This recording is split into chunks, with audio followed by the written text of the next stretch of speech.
Good evening, RJ Bar, and welcome back, Mr. Jojo. Actually, right now, I'm here to talk about the news. Yeah! Alright. Napag-usapan natin kaninang PRC nurses. The nurses. Nabanggit ni Jojo kanina nurses. PRC swears new nurses. The Professional Regulation Commission pushes through with the oath-taking of the new nurses who passed the board examinations last June. Ang hindi ko maintindihan kung bakit merong retake sa December. So, bakit kaya? So, selective retake naman pala. So, sa wakas nanumpa na rin yung mga pumasa, pero sa tingin ko, yung mga retake dapat nag-oath-taking din eh. So, pero dapat revised edition yung oath-taking nila. So, it goes something like this. So, I hereby swear that I will never cheat again. I hereby swear that I will be honest in the retake of board examinations on December 2006. So dapat nag-oath-taking din sila eh. So, in news and technology naman tayo.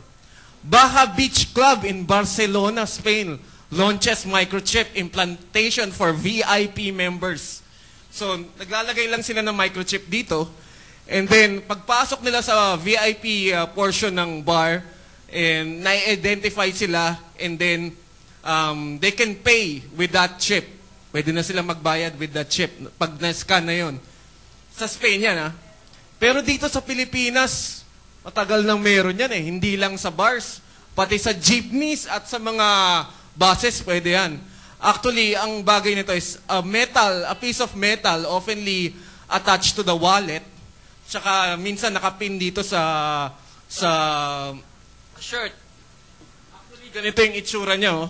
Pag pinakita nyo to, malilibre na kayo sa mga bars and I think sa jeepneys.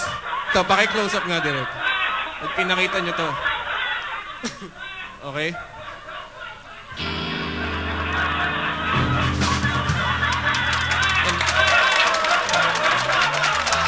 Showbiz news naman tayo. So, showbiz news. Showbiz, ano? Wala ako nang showbiz kanina. So, kasi biglaan to eh, pero ang galing. Tuloy. Showbiz news. Wala na to. Pag-amin sa showbiz, usong-uso na ngayon.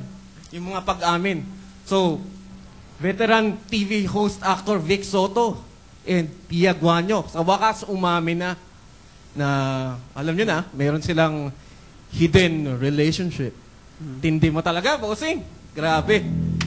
One more thing is, Regine Velasquez umamin na may 4 years non-showbiz boyfriend. Well, ang inaabangan ko, si Eric Santos kaya, kailan naamin?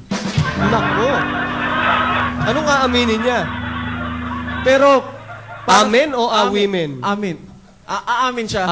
Amen, hindi awimen. Yeah. Pero okay. Para sa akin, para naman siyang boy eh, di ba? Parang boy. Boy. Nilulutang.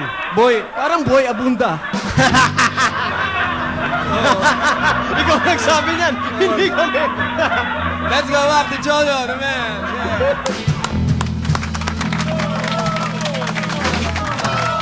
Wow, man. Liam, you just made my life easier tonight. There you go, man.